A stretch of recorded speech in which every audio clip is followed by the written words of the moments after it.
والله يدعو إلى دار السلام ويهدي من يشاء إلى صراط مستقيم.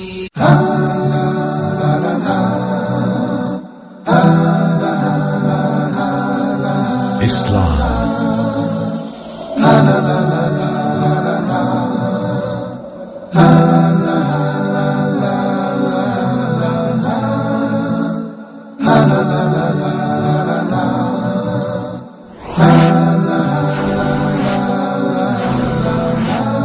Islam 101.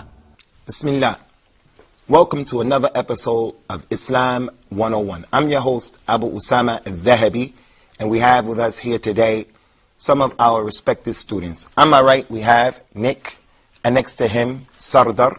And then we have two new guests. We have Ahmed as well as Muhammad. Today, insha'Allah ta'ala, we're going to deal with another important topic that's connected to the fiqh of al-Islam. In the previous episodes, we spoke about the sources of legislation. Today we want to deal with, insha'Allah, 6 critical points as it relates to making things permissible or impermissible in the religion. In al-Islam, unlike any other religion, it is not permissible for anyone to come and to have the nerve or the audacity to say, this particular food is permissible to eat, and that particular food is not permissible. This particular type of clothing is permissible to wear, or that particular type of clothing is not permissible to wear. This is not for anyone to do. Not even the Prophet or the Messenger of al-Islam, Muhammad ibn Abdullah, may the peace and blessings of Allah forever be upon him.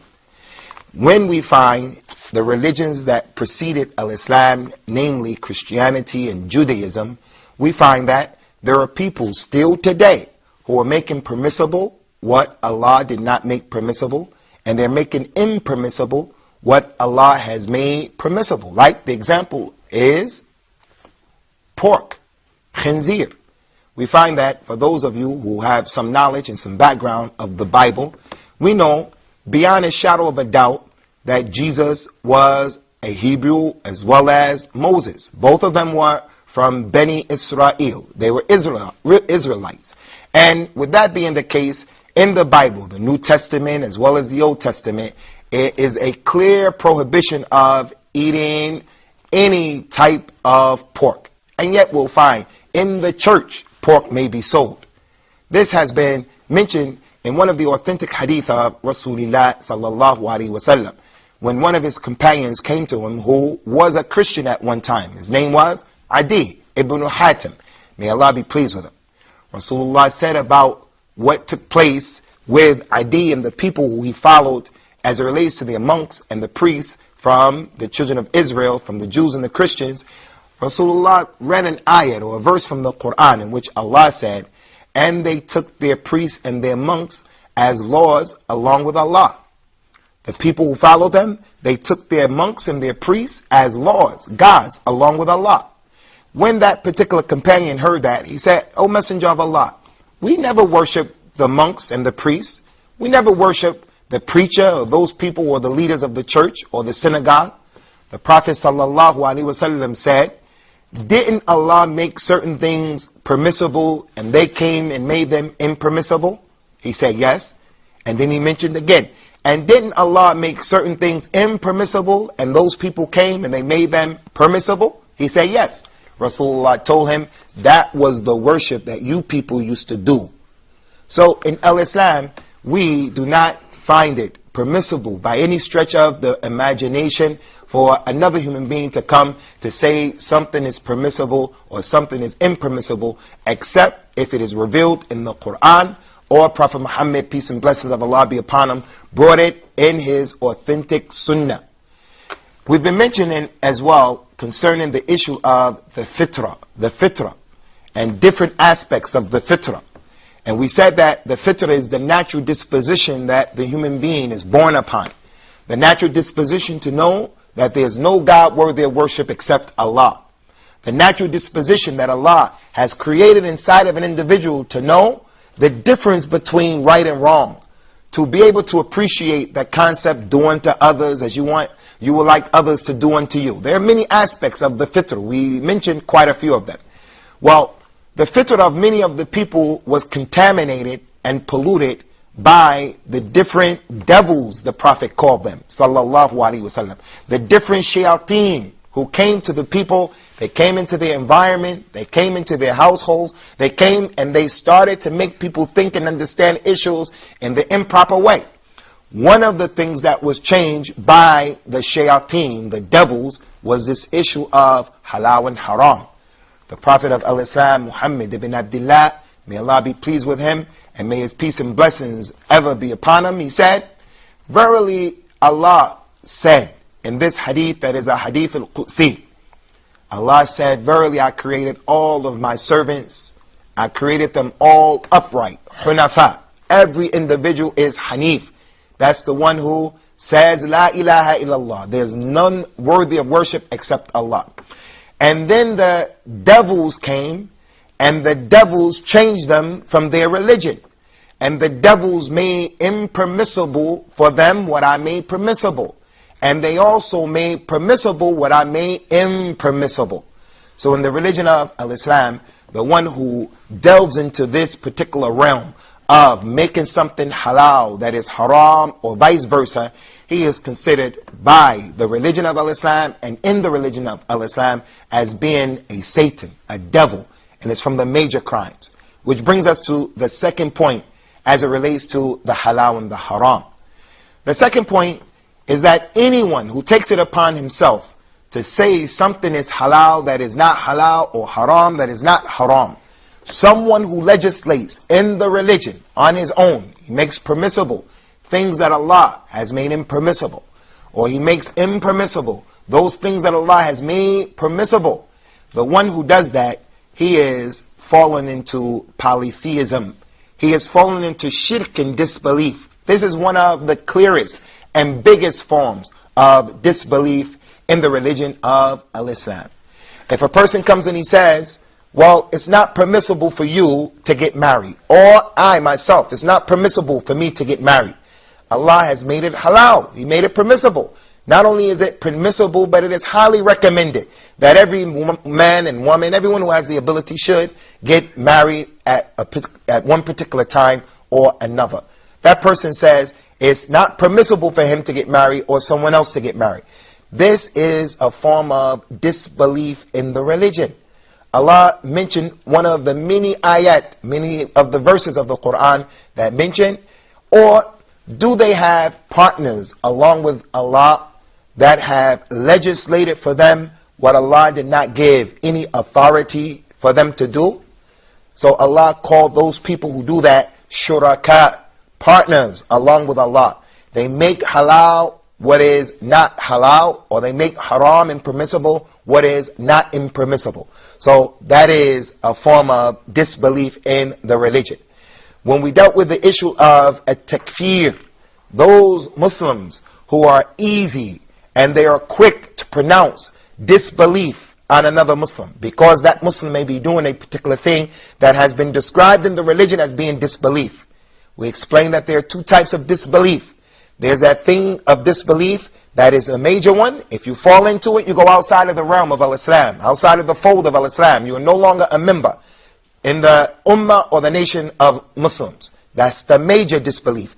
And then you have the minor disbelief, the thing that if a person falls into it, he doesn't become a disbeliever. He's fallen into a major sin, and it is a crime that has to be avoided, and it has to be left and discarded. But nonetheless, he does not become a disbeliever. Concerning the major kufr, the major disbelief, we explained, and we want to reiterate this point because this is a problem that we're dealing with today in the Muslim world, and the Muslims are dealing with this amongst themselves. If a person makes what is known as al-istihlal is when he says something that is clearly impermissible, he says, no, it is permissible. He says to drink intoxicants is permissible. And he believes it's impermissible, knowing full well that it's not permissible. He says that homosexuality is permissible. He knows it's not permissible, but for some reason, political or other than that, he says it's permissible, then he's making istihlal, and it is part of this particular issue that we're dealing with. The second point of the halal and the haram, that if someone makes something that is impermissible, he makes it permissible, or vice versa, then what he has done in essence is he has succeeded in making himself, or the person who does it, a partner along with Allah the Most High. We're going to stop right here concerning these 2 points before we move on to the next 4 points, so that we can open up the door of discussion with our panel, with the students here, and we'll see what they have to say. So we'll start from the right. If either one of you has a question or an issue. Anyone? Yeah, I have a question. Nick. I want to ask you, are there any kinds of book, I mean the ones that resemble civil or criminal law books, that in an elaborated way tells what things are halal and what are haram, what is permitted and what is not permitted? Concerning the books of Al-Islam, the scholars of Al-Islam said about the Islamic library that the Islamic library is like an ocean that does not have any shores. You will not be able to exhaust the Islamic library, because in every single science of Al-Islam there are multiple books that are dealing with each and every science. So as a student of knowledge, as a Muslim, those of you who are preoccupying yourselves with purchasing books, you know, whether it's in English or in Arabic, but especially in Arabic, the original language of this religion, you will find that you will never be able to collect all of the books in any given science. So with that being the case, there are many books that have elaborated and clearly defined what is the halal and what is the haram in Al-Islam. Civil law books and other than that. The books of Al-Islam, the scholars of Al-Islam, have not left any stone unturned as it relates to our religion, coming to know about the halal and the haram. Some of them are contemporary, and some of them have been written a long time ago. The halal and the haram in Al-Islam, where they take specific ideas and explain them, or they take specific issues and they deal with them point by point. So yes, there are different books. Whether those books are in a particular madhab, they are present, or whether those books have been written and they focus upon what is known as fiqh al-maqarin, or comparative fiqh, where they just want to deal with the bottom line, the halal and the haram, without paying any attention to what a madhab says. So yes, there are those types of books. Sardar. I want to ask just, is there any conditions in which halal became haram or haram become halal? Are there any conditions in which a thing becomes haram or a thing becomes halal? We're going to deal with that inshallah in the upcoming points. Some of the descriptions of the halal and some of the descriptions of the haram. But just in general, if a thing is harmful or that particular thing is dirty or khabith, is filthy, then it's going to be haram. If it is harmful or is dirty, it's going to be haram. And we're going to come to that, and we'll explain it inshallah when we resume today's episode. So stay tuned, and we hope to see you in the second half of today's episode concerning the halal and the haram. Islam 101.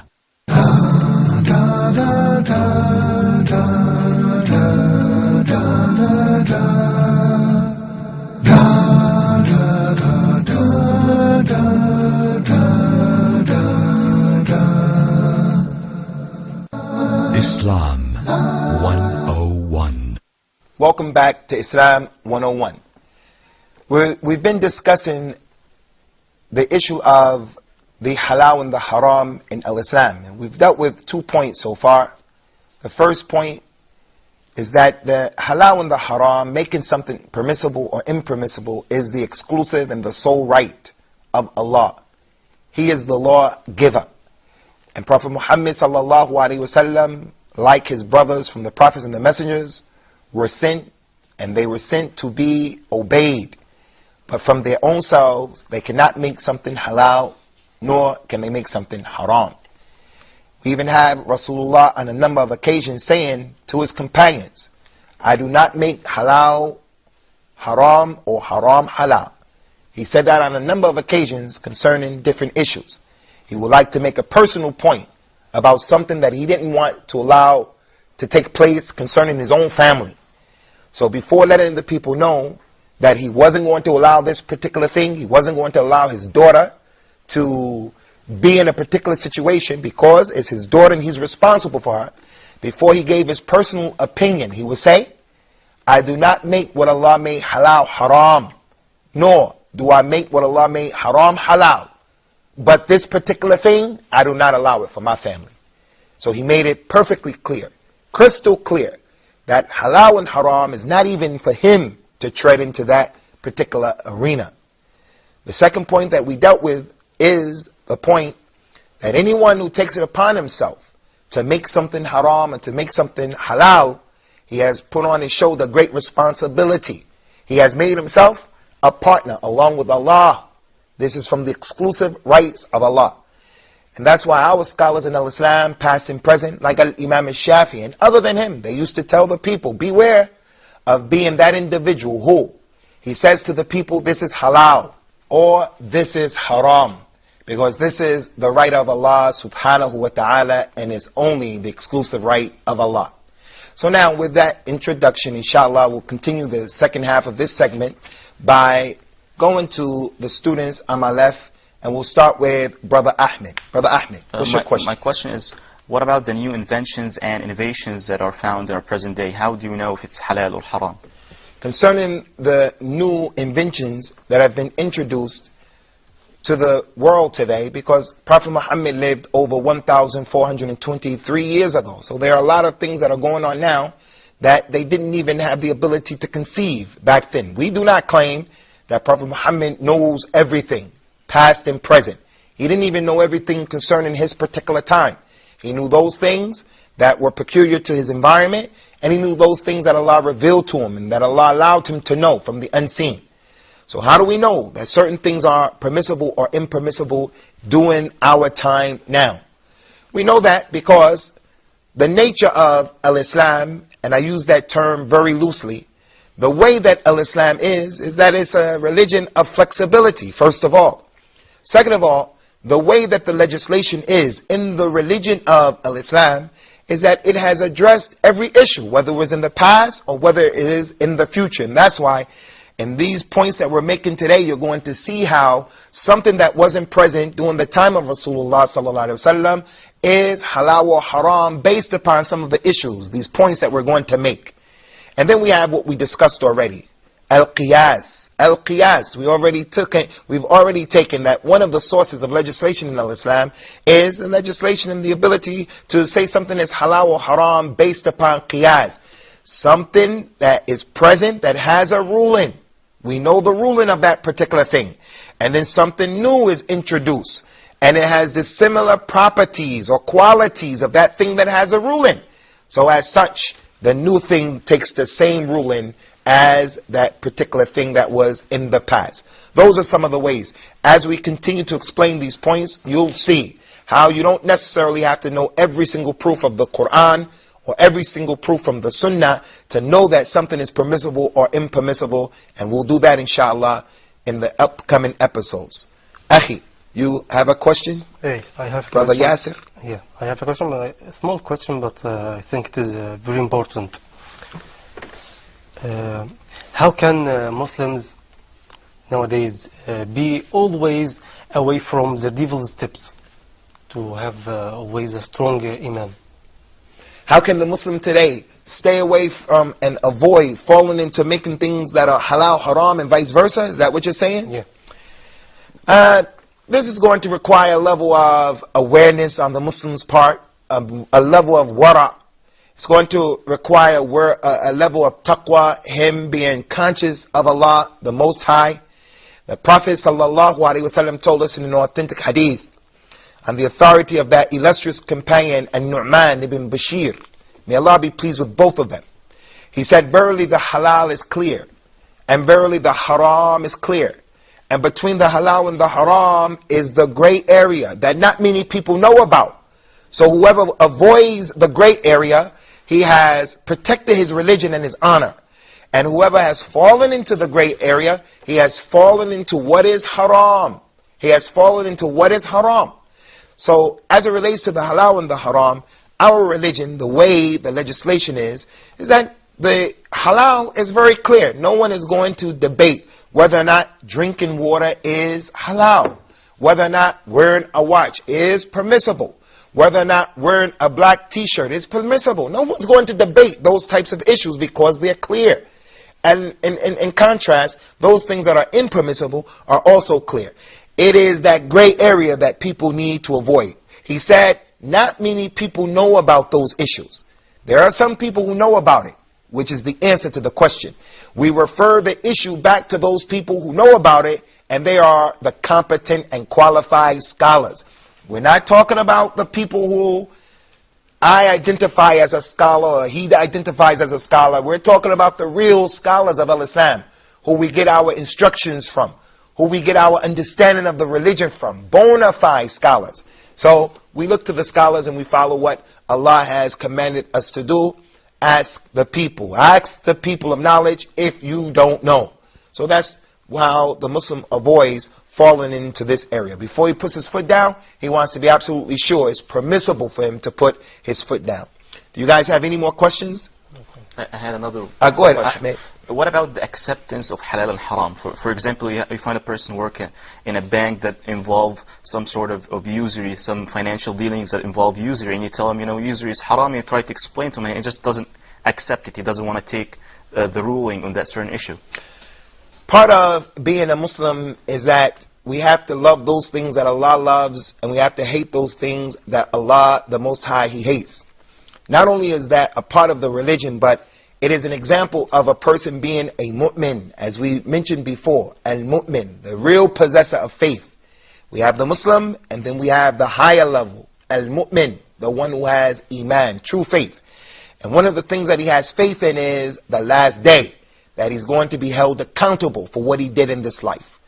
So, in the authentic hadith, it's clear. Whoever loves for Allah, and he hates for Allah.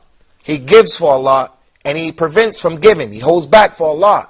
Whoever, this is his description, then his faith is complete. So the believer, the Muslim, is not considered to be a believer until he loves those things that Allah loves and he hates those things that Allah hates. So on one hand, we have that individual who, when you tell him, you must do this and you must do that, but due to some misunderstanding, due to some weakness, due to him following his desires, he doesn't leave it alone. This person still is a Muslim, and we hope for that individual the good in this life and the next life. And his situation is bad, but even though it's bad, it's not like the other individual. The other individual who, he hates the halal and he loves the haram. There's that person who you say, you shouldn't work in the bank because of a usury. But he says, make dua to me. Ask Allah to make it easy for me. He'll continue, but he knows it's wrong. I was approached recently. I was staying in a hotel. And the hotel that I was staying in, I was being served by some Muslims. And they came out and they said, Akhi, brother, please make supplication that Allah takes us out of this workplace that we're in right now, because they sell alcohol here and people come and they carry on in a way that Allah doesn't love. That individual is in something that's not permissible, but he knows it's not permissible.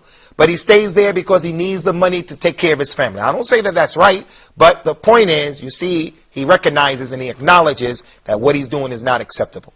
So the one who continues to work in the bank, or he does what is wrong, but he knows that it's not acceptable, he's not like the individual who loves the haram and he hates the halal. This is a person who is on the way of destruction. We want to give you an example of that. The example that we will give is the example of plural marriage. There's not a woman who Allah has created, and Allah knows best, except that she wants to have the exclusive right to the heart of her husband and the love of her husband. The companions of Rasulullah were like that as well. Our mothers, the wives of Rasulullah, were like that. There were some jealousies that transpired between them. So there may be that individual, that particular woman, for an example, who she hates the concept of plural marriage. She hates what Allah has made halal.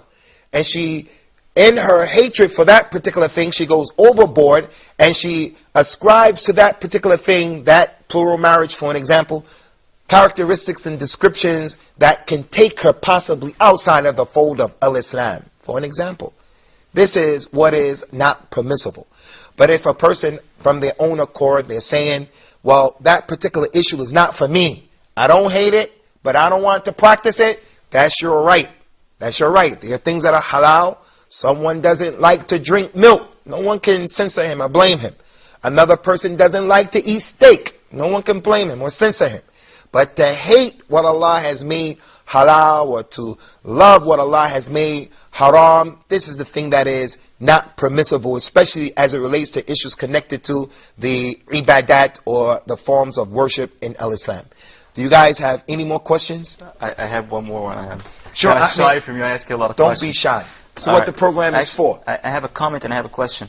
That Islam comes from word taslim, which is acceptance. So this is something that people should stress on and be careful, that Islam is taslim. You should accept that the word Islam comes from acceptance. Exactly. It's a good point. The question is, during hard times, you have a real necessity to do something haram or to eat something haram.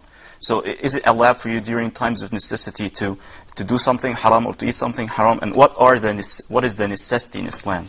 Yes, concerning this issue of a necessity, this is what is known in Arabic as a durura, when a person is in dire straits and he's being forced or compelled to fall into that thing which is normally not permissible. Like, he finds himself stranded in the desert and he comes across a pig or some swine and that's all he has. Islam allows him to eat that particular thing. This is permissible. Whatever is not permissible, if you have to do it as a result of necessity, it is permissible. In explaining this issue very briefly, because it really needs a topic all to itself, and I think that's what we'll do, inshallah. I think in the next episode what we'll deal with the issue of ad-durura in the religion. How do we understand it and who determines it? So we're going to stop here with this particular episode, and we look forward to seeing you, inshallah, at Islam 101 when we come back to deal with the issue of the fiqh and the halal and the haram in al-Islam. Wassalamu alaikum wa rahmatullahi wa barakatuh.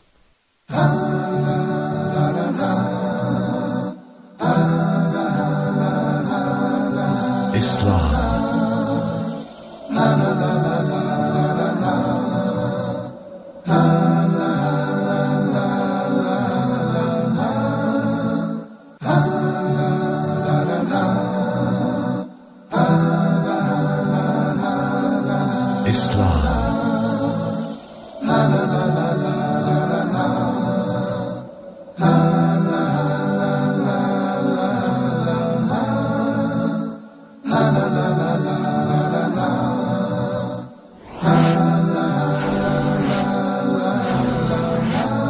Islam 101. والله يدعو إلى دار السلام ويهدي من يشاء إلى صراط مستقيم.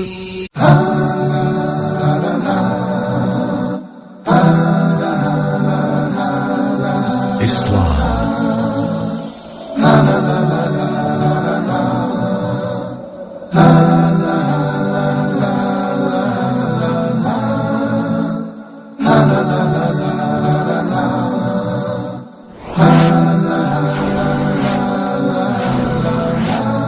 Islam 101. Bismillah, wassalatu wassalamu ala rasulillahi amma ba'd. Welcome back to another episode of Islam 101. And this episode is a continuation of our previous episode. I'm your host, Abu Usamah Adh Dhahabi. In our last episode, we left off dealing with the issue of being compelled. When the Muslim is forced and when he is compelled to do something. We've been stating over and over that the religion of Islam has the flexibility that addresses and deals with the needs of the human experience. Whatever the Muslim finds himself confronted with or faced with in his life, you can rest assured that the religion of Islam has given him a way out, has addressed that issue. So this is also the case as it relates to ad-durura, or being compelled to do something.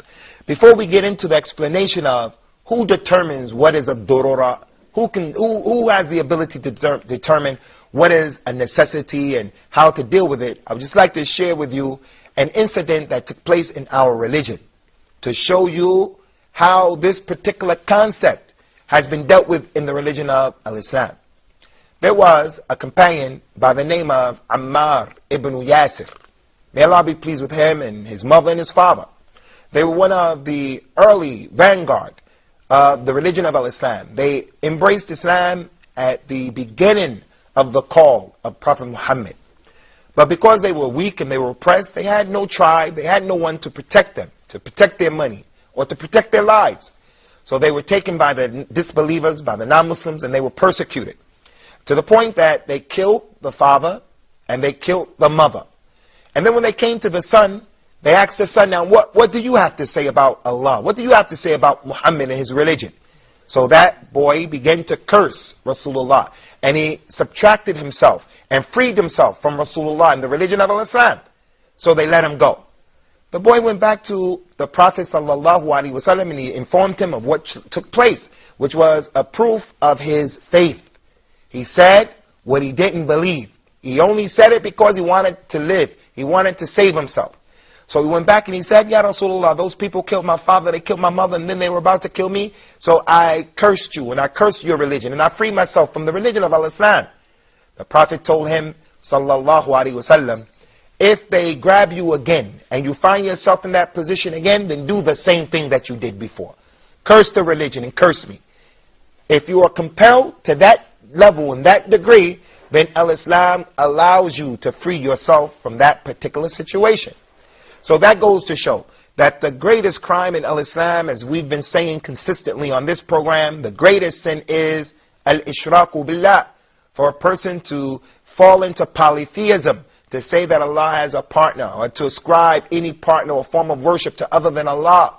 But yet Al-Islam allowed the man to fall into this when it came down to him facing the issue of should he live or should he give up his life. Another example of that is the eating of khinzir or swine and the intake of intoxicants or any meat or food that is not permissible. If it is a question of life or death, Al-Islam does not accept the concept you cannot give a blood transfusion or accept a blood transfusion. You have to die before that happens. That's not the religion of Al-Islam. Islam is more flexible than that.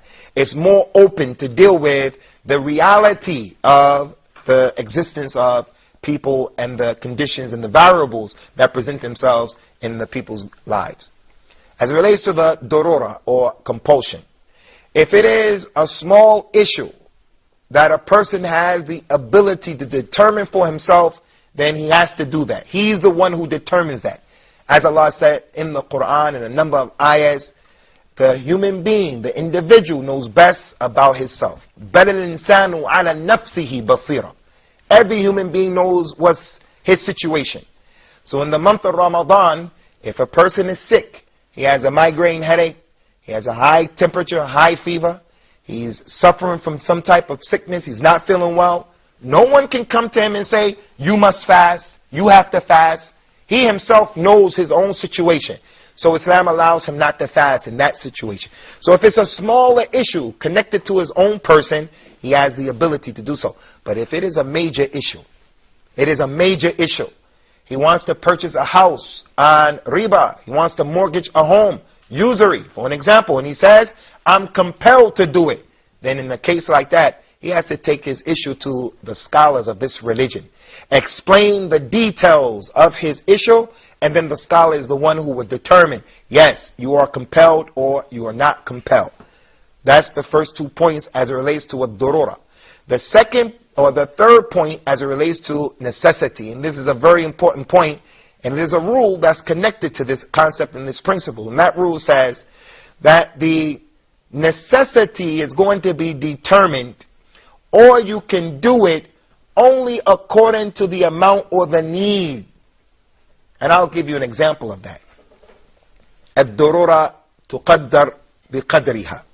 You can only fall into that thing. You can only do it according to the actual need. You can't go beyond the call of duty.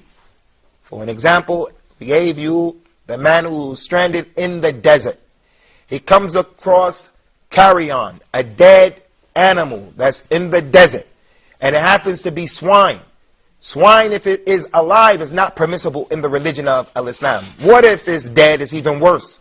But because the man is afraid that he's going to die, he's compelled to eat from it. So what should he do? He should take enough of it to eat only to last him to the next point. He shouldn't sit there and fry some of the swine, and then he takes other parts of the swine and he makes it in another way, and the third part of the swine he boils it, and he makes a delicacy of the swine. No, he only eats enough to have his life sustained to get to the next point. That is the meaning of that particular principle. So if someone is compelled to fall into something, then he only does enough of it that is required to get the job done. And I like to give an example of that in the circumstances that we live in particular in the US and in the UK.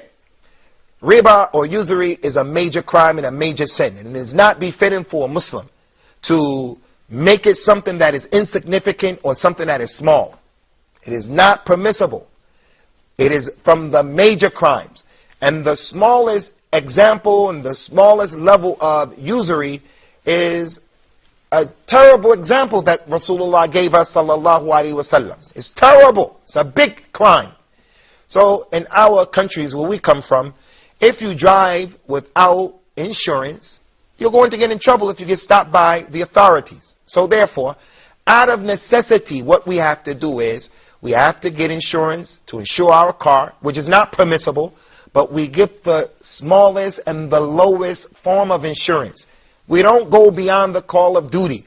Get insurance for myself, insurance for a third driver, the top-notch insurance. I get enough insurance, what they call the liability, and that's it. That is the example of what we're trying to make clear to you.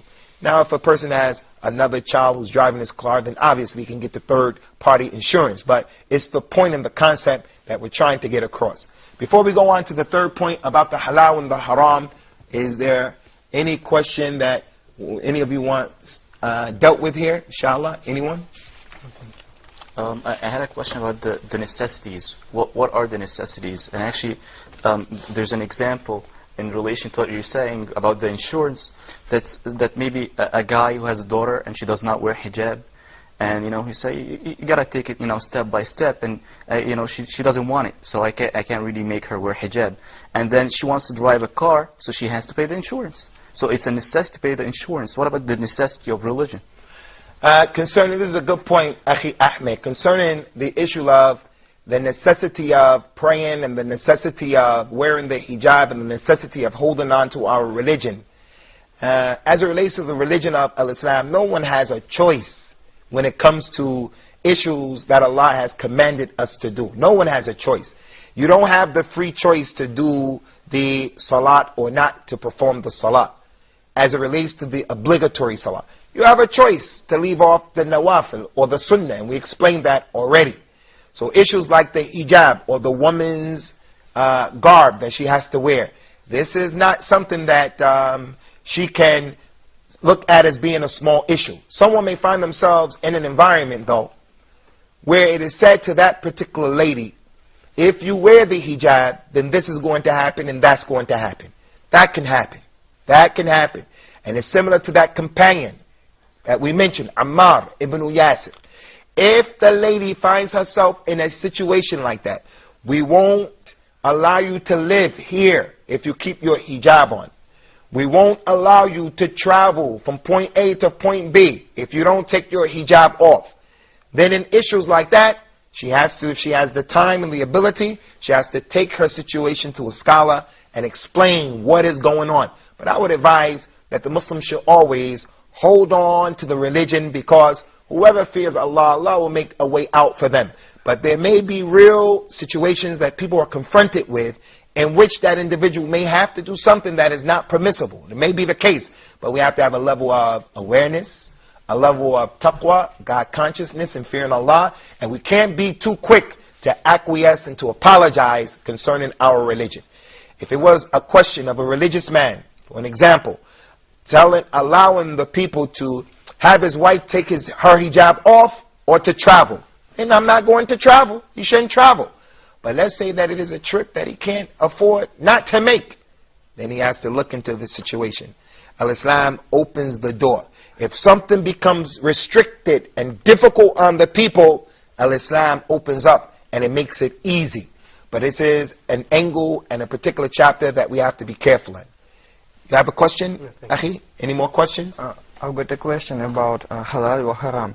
There is a proverb that love knows no borders. And some people say that love is a gift of our Lord.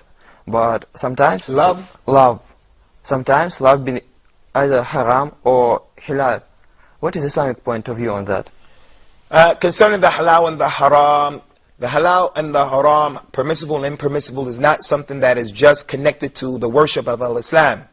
It goes outside of the worship of Al-Islam as well, and it goes into the mu'amalat, our regular dealings with each other. For the example that he just gave concerning love, Islam addressed it. First of all, Allah is the one who is responsible for the hearts of all of the people.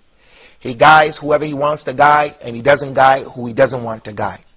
A person is a Muslim, and then Allah can cause him to go outside of the religion.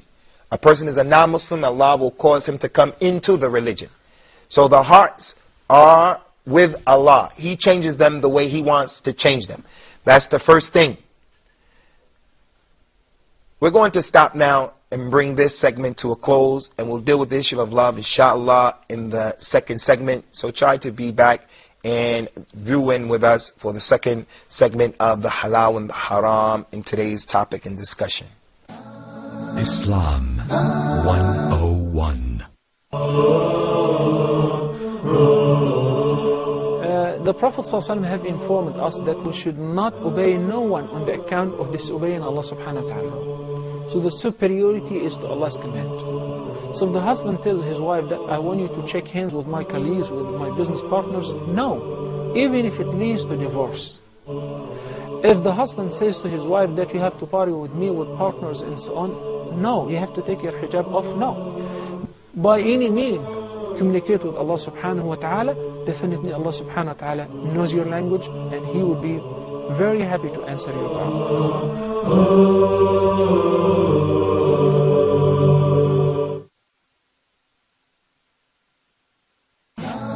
Islam 101. Welcome back to Islam 101. We left off dealing with the issue of love and the correct type of love, the halal love and the haram love. The hearts are between the two fingers of Allah, the Most High, and He changes and He turns the people's hearts according to what He wants. So love is something that ultimately goes back to Allah. He causes an individual to love people, and He causes another individual not to love other people. Part of the fitrah, or the natural disposition that we've been created with, is the natural feelings that people have towards their mothers and their fathers and their siblings.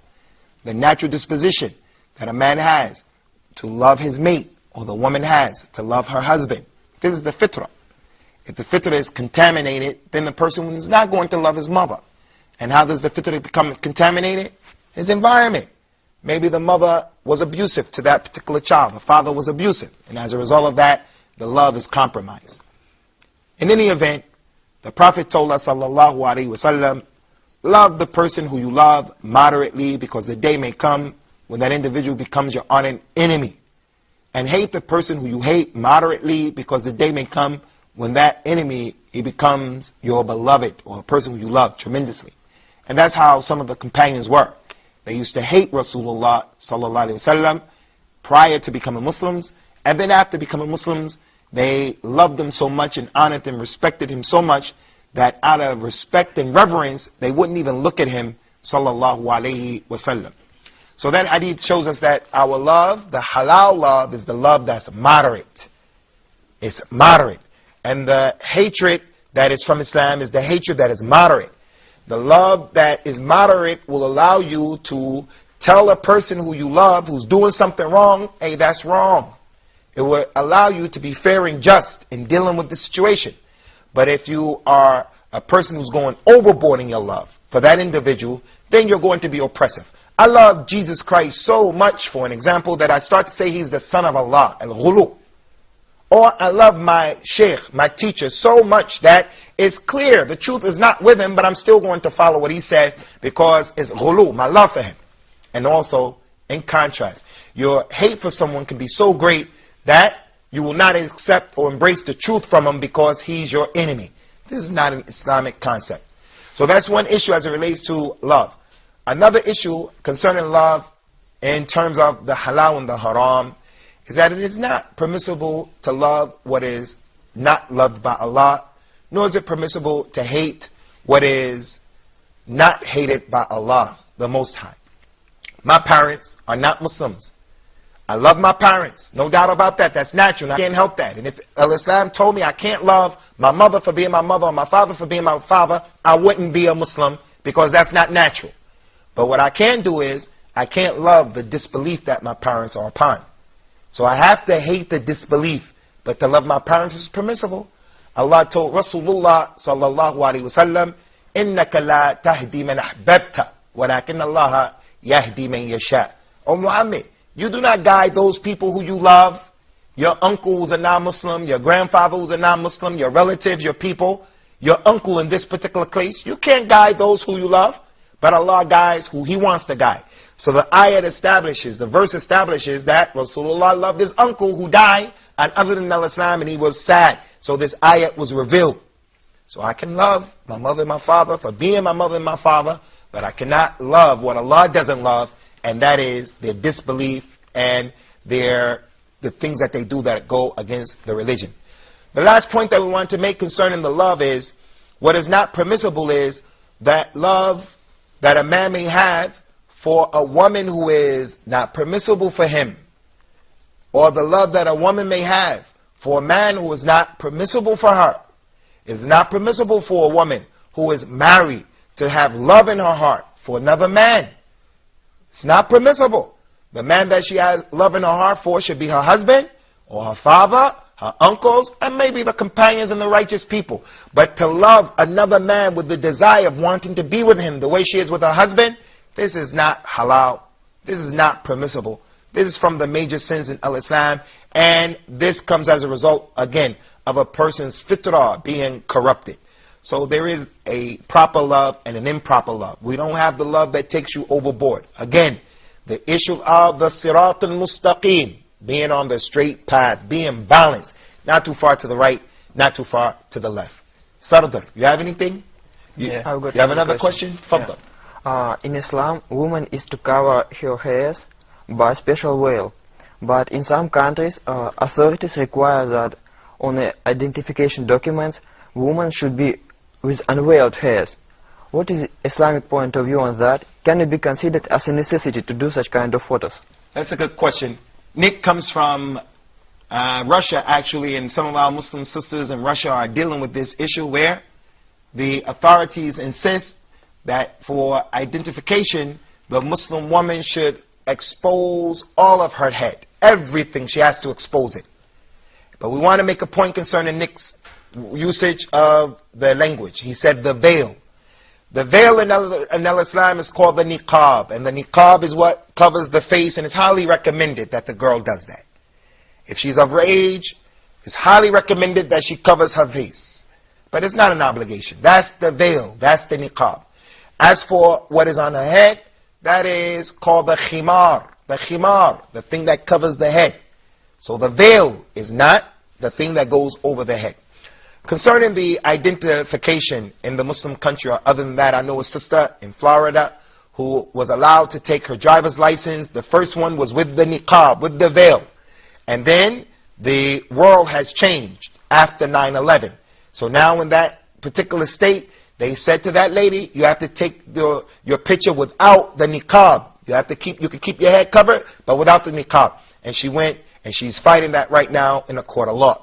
What does Islam say about that? Is that a need or necessity? First of all, pictures in the religion are not permissible. To take the photograph in Islam is not permissible. We're not going to get deep into that subject, but there are times when it becomes a necessity. In order to travel, a person needs a passport, so he has to take a picture. In order to get licensed, he has to get his license, so he takes a picture. But as it relates to the Muslim woman, is it permissible for her to take off her head scarf, her khimar, and expose her head? I say no, it's not permissible for her to do that. It's not permissible for her to take off her head scarf And if she feels that it is a necessity, then she doesn't make that decision on her own. She takes that situation and she explains it to a scholar in detail. And she allows a scholar to say, yes, this is a necessity. Because you want to travel from point A and you want to make hijrah to point B. And you won't be able to do that for your religion without doing what they're asking you to do. So go ahead and do it. I would advise every woman at all costs, almost, to keep your hijab on. Keep your hijab on, and when there's a real need and a real necessity, you make sure that you take it to a scholar and you explain your situation in detail. So I say no, she shouldn't take her headscarf off that is covering not just her head, but it's covering her hair, her head, her neck, her ears, and it comes all the way down over her bosom as well. If a person, for an example, the Muslim girl, she wants to travel to the West, she comes from a Muslim country, she wants to travel to America, for an example. She's going to get a passport. She has to take the pictures for what is known as the INS. They tell her, okay, you can leave your hijab on, your headscarf on, you can leave it on, but you have to expose the ear. The ear for the Muslim woman is from her aura. It shouldn't be seen by anyone except the men from her family. But she won't be able to travel. She won't be able to do the things that she wants to do without showing that particular part of her body. Is that permissible? Issues like that are a bit more easier. They're lighter. They're easier. As for her taking off her hijab because she wants to go to swim in the Red Sea or something like that. She wants to go to have a party somewhere in the earth. She wants to go somewhere to waste time somewhere in the earth. And she's going to take off her hijab. Then we say, no, this is not permissible. And she should avoid it altogether.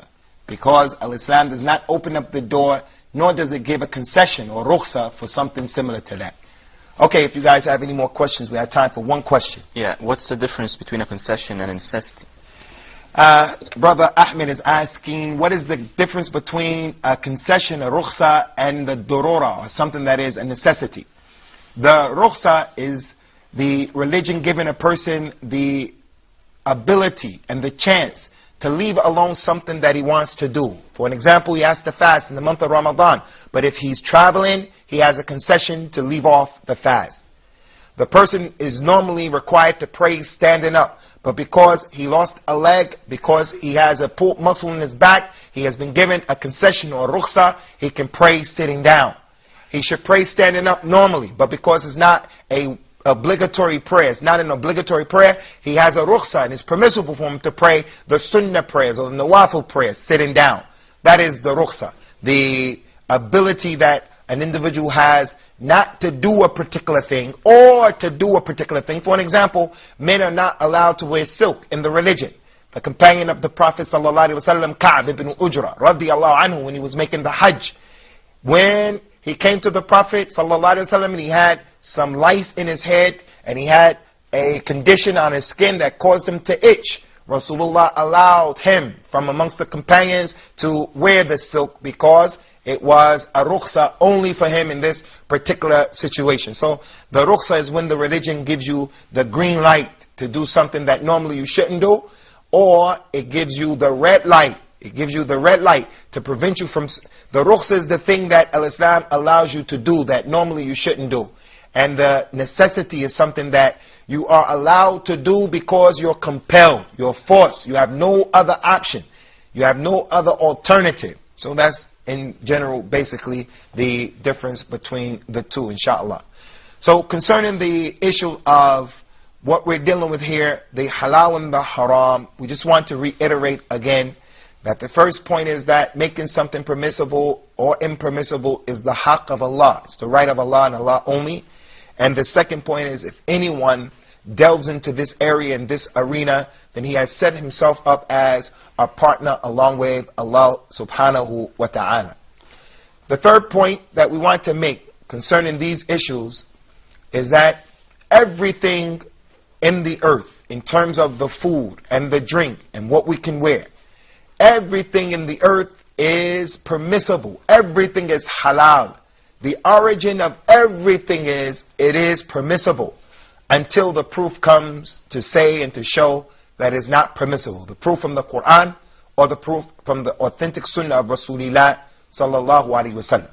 So, with that being the case, We're going to explain this issue in more detail in the upcoming episode so that the people will come to understand what was asked already in the previous episodes.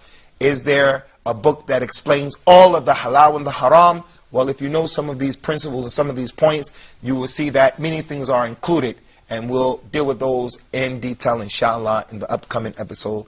We're looking forward to seeing you. Wassalam ala man ittaba al-huda.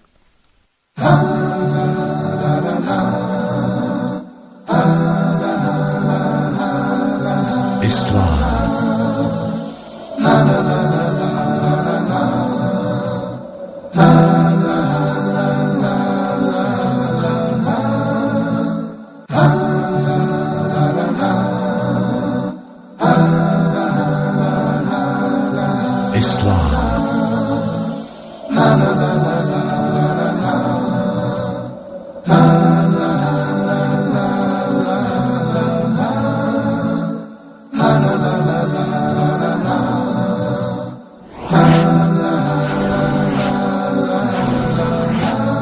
Islam 101.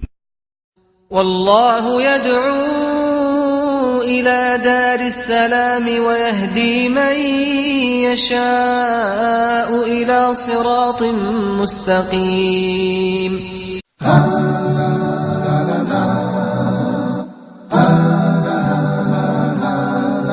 Islam.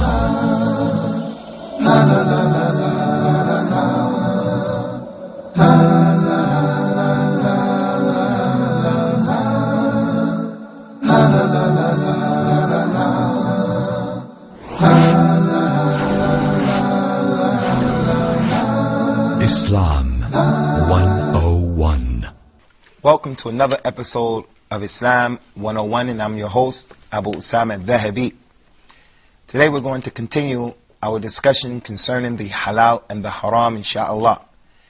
We have now arrived to the fourth point concerning these issues of what needs to be understood concerning the permissible things and the impermissible things in the religion. And as we mentioned at the conclusion of our last episode, the fourth point is that everything, the origin of everything in this dunya, everything in this life that we're living in, the origin of everything is that it is pure and that it is permissible. Everything is pure and it is permissible to eat, to wear.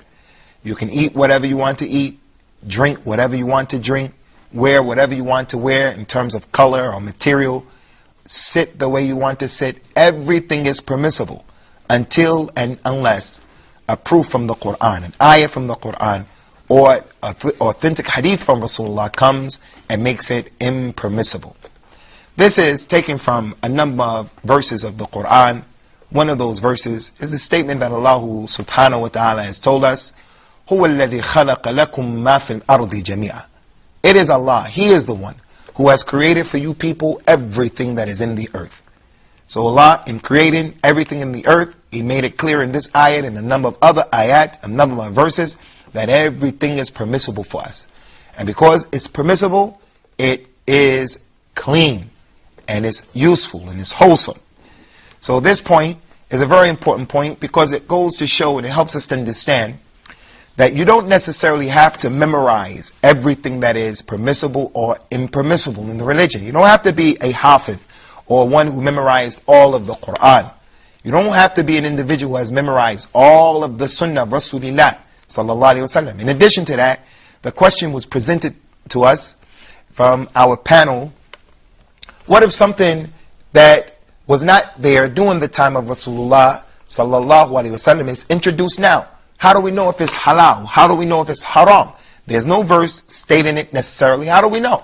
Well, if there's no text saying that that particular thing is impermissible, then we take it for granted that it is permissible, unless it has some qualities or it has some properties that are similar to something that has been spoken about or mentioned in our religion that is impermissible.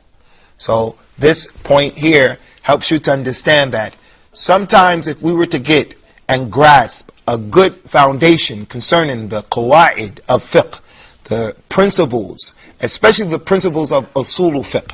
If a person were to understand some of these principles, it will relieve him from the responsibility of knowing a lot of verses of the Quran, memorizing and being acquainted and knowing a lot of the statements of Prophet Muhammad sallallahu alaihi wa ala alihi wasallam.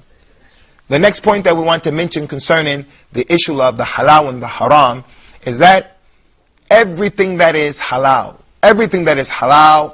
it is pure. It is pure and it's wholesome. And whatever is made haram in the religion, impermissible, is made haram because it is either harmful or is dirty and filthy. And then we have those things that have some good in them and they have some evil in them.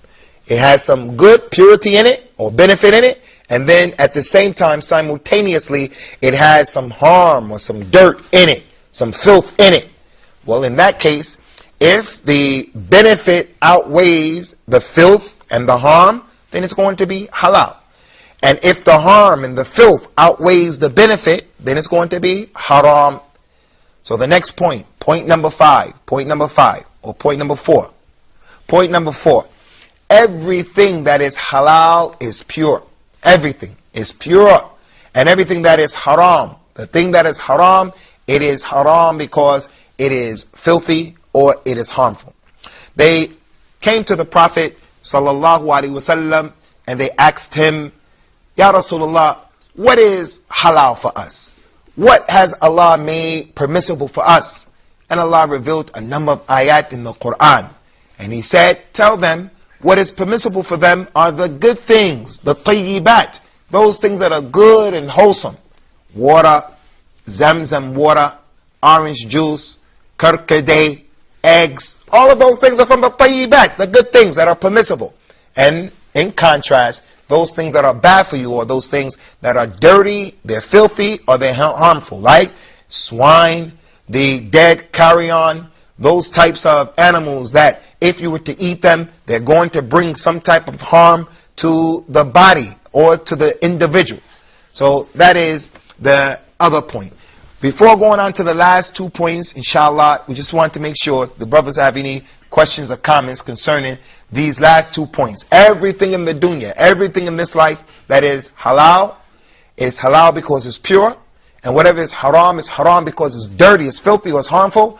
And the other point, everything is permissible in the earth for us to eat, to wear, to drink, except those things that there's some text, a dalil that comes to make it impermissible. Do you brothers have any questions concerning Ahmed? I have a question, a comment. The question is, some people bring tradition into halal and haram. So does tradition affect halal and haram? Concerning the urf, the traditions of the people and the culture of the people can make something halal or haram. But it has a secondary ability to do that, not in and of itself.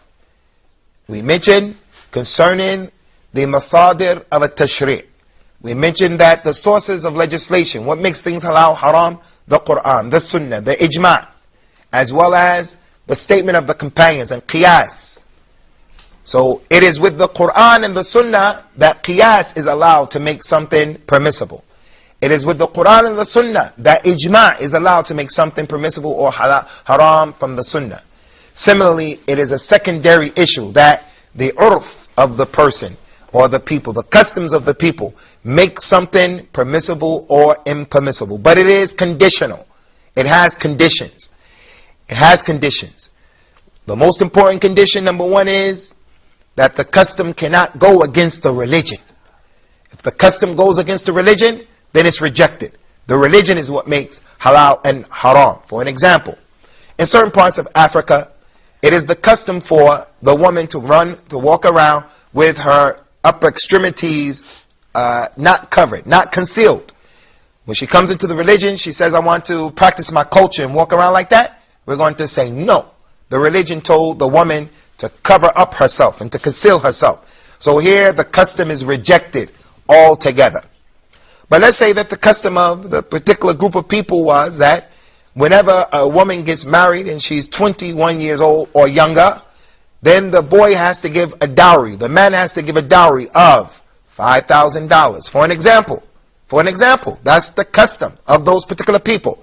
Al-Islam is not against that particular custom. Al-Islam would allow that. We're not going to say it's wajib or it's something that he has to do, but we can't look at those people as being criminals. We can't say that those people are against the religion. We can't say that those people are making things unduly necessary, because that's the custom. In Al-Islam, when the person wants to travel, we are allowed the rukhsa, or the concession. We can shorten our prayer. Well, Prophet Muhammad never taught us and never left a specific distance by which we travel when we shorten our prayer. He was going to make the Hajj, and he traveled from Medina to a place called Dhul Hulayfa. That's only about 4 or 5 miles from Medina. It's a short distance. And yet, he shortened his prayer when he stayed in that particular place. And he never told us, what's the difference you can shorten your prayer? So what did the scholars of Islam say? They said, whatever those people in that particular locale, in that particular time, in that particular place, whatever they consider to be a trip or rihla or a safar, whatever they consider to be a trip, then that's the time when the person can shorten his prayer. So that's a case where the urf, or the customs of the people, it makes something in the religion halal, or it can make something in the religion haram. It can make something in the religion known. Now, any more questions? Akhi Yasir. The harmfulness of the haram, can we feel it upon our spirits, or just upon our bodies? Concerning the harm of the haram, the evil effects of the haram, can we feel it in our spirit, or is it something that's just in our bodies? Eating swine may hurt you. You may get tapeworms and other issues take place inside of the body. And sometimes it doesn't even happen. It doesn't even harm you sometimes. One person can drink khamr, he can drink intoxicants, and he never suffers from cirrhosis of the liver. As a matter of fact, he may even claim, I get benefit from it. It helps me to digest my food. It helps me to become creative. It helps me to open up the creative juices, to paint, to write, and so forth and so on. And that may be true. Sometimes it may not even hurt you in your body. But as it relates to your spirit and your religion, the haram always hurts, whether you recognize it or you don't recognize it. Let's take, for an example, the dua, the supplication. The man traveled, and Rasulullah described his situation. His hair was disheveled, and his clothes were dirty, and he was in the need of Allah answering his dua. The supplication of the traveler is accepted. The supplication of the one who was calling on Allah with sincerity is accepted. But this particular man, even though he was traveling, even though he was sincere, he was making dua, and he was asking Allah over and over, Ya Rabb, Ya Rabb, making al-ilhah, asking with shiddah. And yet the Prophet said, Sallallahu Alaihi Wasallam, how is Allah going to answer his supplication when his food is haram, his drink is haram, the clothes that he's wearing is haram, and he's being nourished with what is haram, what is not permissible? How is it that his supplication is going to become answered? So that's one way in which we clearly see how spiritually and religiously falling into what is haram will help you. In addition to that, ikhwani, there's an authentic hadith that the Prophet told us, sallallahu alaihi wasallam, if you see that a man has been given and Allah continues to give to him in the dunya, He makes things easy for him, gives him more money, makes the life easy for him, and the man is doing the haram, but still he's receiving a lot, it seems, it appears. He said, know for a surety that that is only istidraj. Allah is only giving him enough rope so that he's going to hang himself eventually. He's getting what he wants to have in the dunya easily. He's a criminal, but he has the nicest house. He's a criminal and he's making more money. He's a criminal and the people are still respecting him more and more. No catastrophe seems to befall him. Rasulullah said, know for surety that this is only istidraj from Allah. Allah is just giving him more rope so that he can destroy himself. When he dies and he stands before Allah, and he has to answer for what he did and what he didn't do, he's not going to be able to say anything because the argument has been established upon him. But for most people, the haram also bothers you in your body as well. For most people, it's going to have a negative effect and make a negative impact. We're going to stop here, inshallah, and then we'll come back and we will complete this particular topic, inshallah. And we look forward to seeing you in our second half of this particular episode. Islam 101.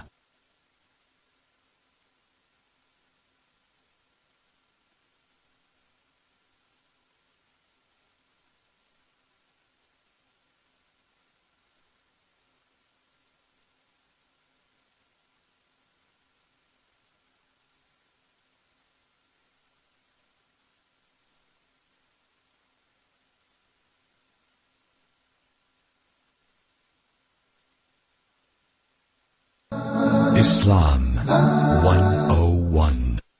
Welcome back to Islam 101. I'm your guest, your host, Abu Usamah Adh Dhahabi, and we're dealing with the issue of the haram and the halal in Islam. Our brother Ahmed, he has a question that he wants to present, inshallah, so we'll deal with the question before we get on to the last 2 points. I actually had a comment before the question that I called a saying of a companion of the Prophet ﷺ. He said, the Prophet ﷺ forbid us about something that we thought it's beneficial for us, but the order of the Prophet ﷺ is more beneficial. So that pertains what you were saying before about that haram is harmful and filthy. My question is, some people think that they can get rid of what's haram by selling it. For example, my grandma, she had pictures of that she hangs on the wall, pictures of things that has a spirit. So I told her, Grandma, this is haram, we can't have it on the wall. She said, alright, we can sell it. So what is the ruling pertaining to that? May Allah bless you, Akhi, for your comment, first of all, because that is true. We may see something that has some benefit in it in our small minds, but what the Prophet brought and said is more beneficial. And also, may Allah bless you for taking care of your grandmother and fulfilling your rights of teaching her and giving her advice. As it relates to selling what is haram, in the religion of Islam, it's not permissible. It's not permissible because of a number of reasons, very quickly. The first reason is that we mentioned the point. Things are haram because they're filthy and because they bring harm to people. So how are you going to take something and give it to someone else, give him something something was going to be harmful to him, something that's going to be dirty and filthy and is going to harm him? We've been ordered and commanded in the religion of Islam to cooperate with each other on righteousness and on fearing Allah. And we've been prohibited from cooperating with each other by helping each other to do oppression and to do sins. Also, it's not permissible in our religion to do this because Prophet Muhammad told us, sallallahu alaihi wasallam, if Allah makes something haram, He makes selling that particular thing haram. And this is one of the terrible manifestations that we see from our Muslim brothers who come to America, who come to Europe. They leave their countries looking for a better life. So they go to these countries where the people are non-Muslims, and they open up stores. And when you go to the non-Muslim countries, the haram is the norm. At least in the Muslim countries, there's a lot of haram going on, but still, it's not necessarily the norm. People are trying to deal with only the halal. When our brothers come to our countries, we find them being the ones, and they're foremost, uppermost, in selling khinzir, in selling khamr. They're the ones who are selling intoxicants. We're in the community, like myself, in the middle of the African American community with all of the social ills and social problems that my people have. We're in our community calling the people to Al-Islam, to that religion which will give them life. As Allah gave us life, brought us to the religion, helped us to know the difference between right and wrong. So on one hand, we're trying to call people to Islam. On the other hand, the Muslims are cooperating with evil, and they're selling the same people intoxicants and poisons. Even worse than that, now, with the new generation Muslims, they're even selling drugs now. So, it's not permissible. And the Prophet ﷺ cursed some of the people who went before our nation. He cursed them because why? Allah made certain things haram upon them, impermissible upon them. So what did they do? They didn't use it for themselves, but they sold it to other people. And this can be found in the Bible, where the people from the children of Israel, Bani Israel, they, in so many verses of the Old Testament, where it was said, you cannot eat this particular thing, but you can sell it to the Gentile, to the non-Hebrew individual. You cannot sell the Israelite a house that has a problem, and you know it has a problem, but you can sell it to the individual who is a Gentile. This is not our religion. And that was mentioned in the Quran, that the people during the time of Rasulullah sallallahu alaihi wasallam, they used to say, we do not have any responsibility towards the ones who are illiterate, the ummiyeen. We don't have to have any responsibility to them. Muhammad and his people, we're not from them. So if we sell them what is not permissible, we sell them what is harmful, it's okay. This is not the religion of Al-Islam. The Muslim has to be upright and he has to be fair and just, whether he's dealing with Muslims or whether he's dealing with non-Muslims. Nick, you have a question? No. How about you, sir? Good question, yeah. Usually we cannot control our thoughts. So, for example, I'm sitting here and I'm thinking about something. I'm analyzing something in my mind. And I cannot change it easily. So, is there any sin which can be done by thinking? Is there any haram thoughts? Again, this particular point that Nick is bringing to the table is connected to the issue of love that we mentioned from an angle of the person not having the ability sometimes to control who he loves and who he doesn't love. Rasulullah loved Aisha more than everyone else. Does that mean he was oppressive, that he didn't love the other people from his family members, his wives, on the same level as Aisha? That's something that he can't control. There's a weak hadith, it's not authentic, but it proves this point that when he used to divide his time, he would say, oh Allah, this is my division according to what I control. Her day is Monday, her day is Tuesday, her day is Wednesday, her day is Friday. But don't hold me accountable for that thing that I can't control, meaning I can't control the fact that I love this individual more.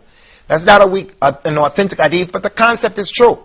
You will never be able to deal justly between women, even if it was your ardent desire. Meaning, you will never be able to love them equally because a person doesn't control that. A person cannot control loving his mother for being his mother, but he doesn't love the disbelief. And that does not conflict with the concept of al-wala wal-bara, that our enmity is with the non-Muslims and our allegiance is for and with the Muslims. We can't love their disbelief though. This is a similar issue. A person cannot control sometimes what comes into his mind. He's a human being. He cannot control the wiswas or the whispers of a shaitan. He can't control it. He can compel it, he can subdue it, he can do something about it, but he can't control it. It's going to come to all of us. So the Prophet told us what? He says, sallallahu alayhi wasallam, as long as the person doesn't speak about it or he doesn't act upon it, then he's not accountable. He's not held accountable. As long as he doesn't speak about it and he starts to mention it unnecessarily, maybe he needs to tell the scholar or he wants to get some advice from someone. So he says, I get these thoughts like this or this. He should try to avoid getting into the details, but he may need to do that. So as long as he doesn't speak about it, and as long as he doesn't execute it, then it's not halal, it's not haram, the fact that those thoughts come to his mind. But what he could do is seek refuge in Allah from that. He can read the Quran. He could preoccupy himself with something from the religion of Islam, from the forms of worship, and then it'll go away. But if he himself chooses to think about that thing that is haram. As for the individual making a concerted effort, he is making a takalluf, and he's actually making himself think about that, then those evil thoughts are a part of what he is held accountable for. He is held accountable for that, and Allah knows best. Now we go on to the last 2 points. Point number 5, inshallah, concerning the halal and the haram, very quickly. The halal in al-Islam, yughni an al-haram. The halal is enough, to the point where you don't need what is haram. The halal is enough. So if the people took the halal, the permissible things, they're not in need of what is haram. For an example, zina, adultery and fornication. That's dirty and it's harmful. So we have what is permissible, which is more than enough. He can get married to 1, 2, 3, or 4 women. So the halal is always enough. Another example of that is, instead of a person drinking intoxicants, he can drink the good things from the earth. He can drink soda, milk, Zamzam water. He can drink orange juice. The halal is always enough. Another thing as it relates to the aqidah or the ideology that I want to share with the Muslims. There's that Muslim who puts around his arm the tamima to protect him from the evil eye. The talisman to protect him from the evil eye. He may have it and it may even have the Quran in it, written on it. But most of them just have some words written by some charlatan, and it's the religion of hocus pocus, the crystal ball religion. We say, instead of using that tamima or that talisman, it's better that you just make dua to Allah. It's better that you ask religious people, make dua for you. It's better that you learn the dua, the supplications, and you learn the Quran to protect you. It's better that you make ruqya over yourself than to do that. The halal is always better than what is haram. Those people who decide their affairs and they make decisions based upon frivolous issues. If the bird flies that way, I'll do it. If the bird flies to the left, I won't do it. If it's a white bird, I'll do it. If it's a black bird or a crow, I won't get married. If the first car that I see at the stop sign or the red light ends with an even number, I'll invest. If it's an odd number, I won't invest. This is like making divination with arrows. Al-Islam, pulling out an arrow to decide, should you do this or should you do that? That's haram. What is better than that is for an individual to make al-istikhara. For the individual to make al-istikhara. To make the salatul istikhara where he asks Allah subhanahu wa ta'ala in his dua, in those 2 rak'ah that he prays, that Allah guides him to what is correct. So anything that you are doing that is haram, we won't have excuses in front of Allah yawmul qiyamah if you're not being compelled to do it. When you're asked, why did you do it? Why didn't you do it? No one is going to be able to legitimately say, I did it because of this or that. Because in the halal is that which is better. And another point connected to this is the halal is more opulent. If you took all of the things that are halal in the world and you placed them in this cup, they're going to fill the cup up. Whereas if you took all of the things that are haram, it's not going to fill the cup up. Because the halal is more in its opulence. And that's from the mercy of Allah subhanahu wa ta'ala. The last point that we want to make, inshallah, concerning the halal and the haram, is the impermissibility of using tricks and deceiving and playing games in the haram, making it tahayul. At-tahayul. There were some people from the children of Israel in the past who they used to have to observe the Sabbath. On Saturday, they were requested and commanded not to work, not to do any physical activity. So those people who knew this ruling, they would take their nets and they would throw the nets out Friday night. And then the fish will get caught in the net Friday night and Saturday. They'll come back Sunday and they reel the nets in and they bring the fish in and they say, we weren't fishing. This is a tahayul, playing games to make haram halal or to make halal haram. Muslims do this as well. The ayat in the Quran, for an example, it says, وَلَا تَأْكُلُوا riba. Don't eat riba. Don't eat usury.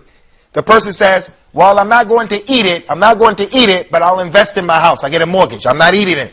This is playing a game with the religion of Al-Islam. It's playing games. We're going to bring this episode to a close now concerning the halal and the haram in Al-Islam. And we've completed this series, inshallah.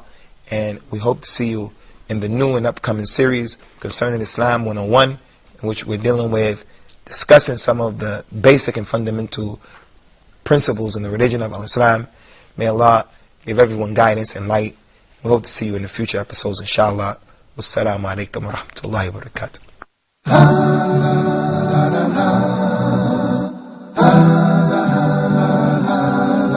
Islam.